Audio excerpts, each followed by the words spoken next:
I just want to play a couple more clips, and then we're going to bring on a guest from the Institute for Constitutional Government to talk about what he saw in these hearings. But I just want to play the clip that I think is key.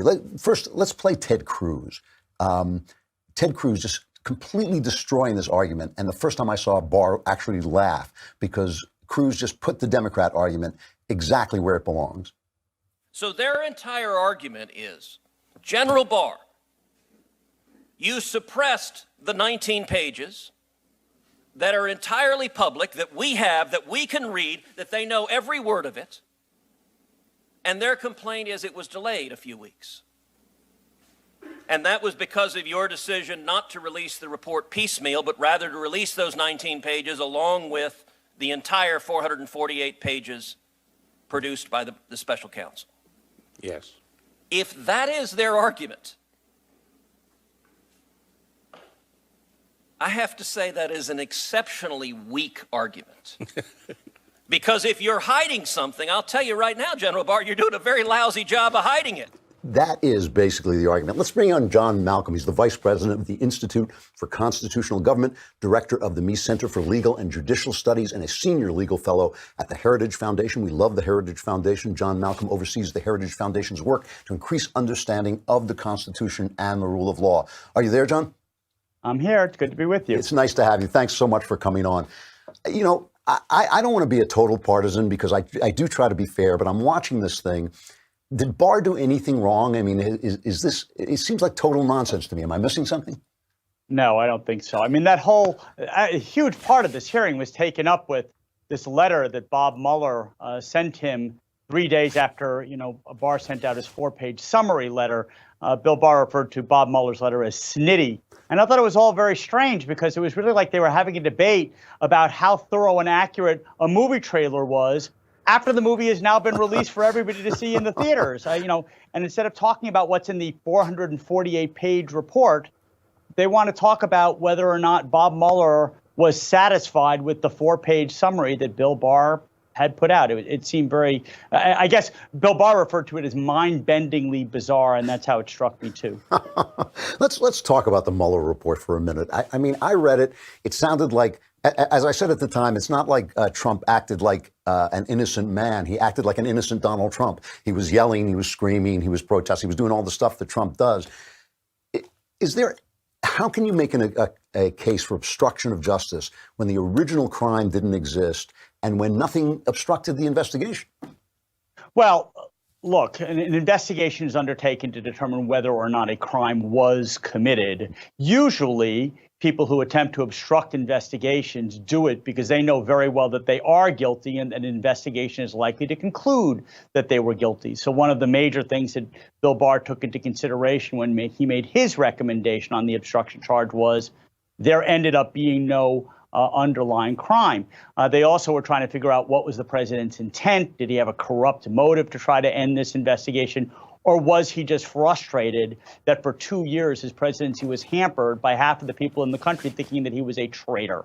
And so he said, look, there's just not enough there. He was surprised that Bob Mueller did not make a recommendation. That was, after all, what he had been charged to do.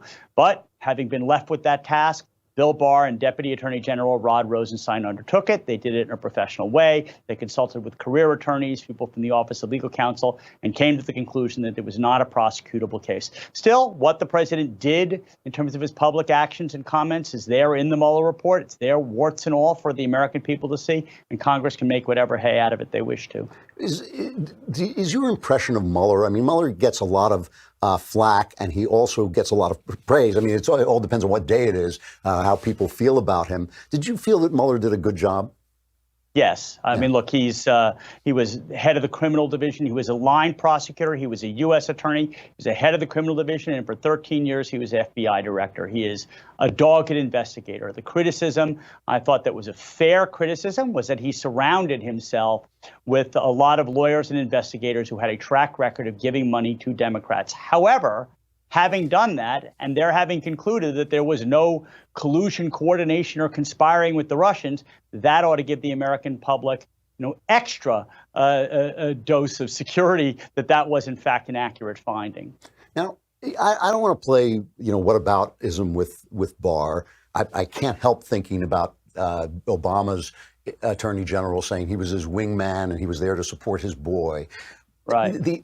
Barr, they keep calling Barr a hand-picked attorney general. All attorney generals are hand-picked. Is he, in your estimation, has he gone out of his way to protect Donald Trump? That was a line in the news coverage in the New York Times today. They said it looks like Donald Trump has finally found an AG who will protect him.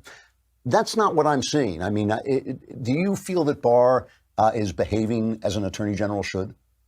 Yes, he's been attorney general before. He is a consummate professional. He is not about to have his integrity or professional reputation impugned by any of his actions. So Elizabeth Warren, for instance, has said that he's trying to hide the Mueller report.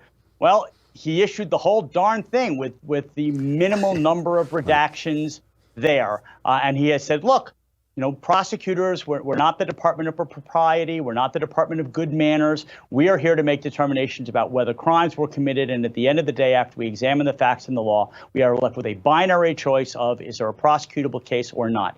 He has now made that determination. And now it's up to Congress and the American people to decide what else they want to do with respect to this stuff. And he pointed out, of course, that Congress can conduct hearings and there is an election in a couple of years.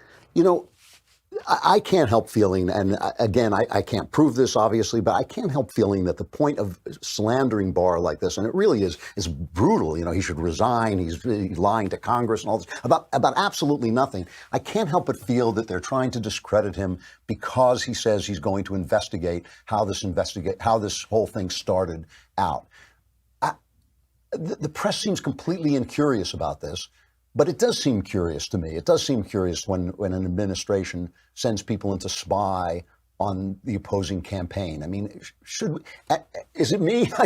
I'm asking you because you're an expert and I'm just a guy reading the papers. Right. But is it me or is something stink here?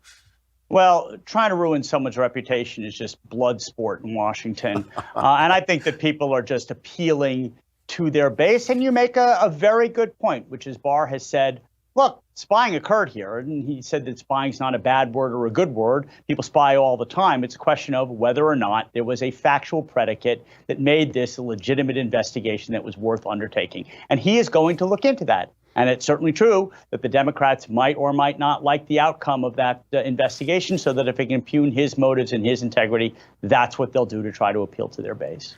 John Malcolm of the Heritage Foundation, thank you very much. I'm glad, at least I feel like it's not me being crazy. I appreciate your coming on. Thanks. Good to be with you. Thanks a lot.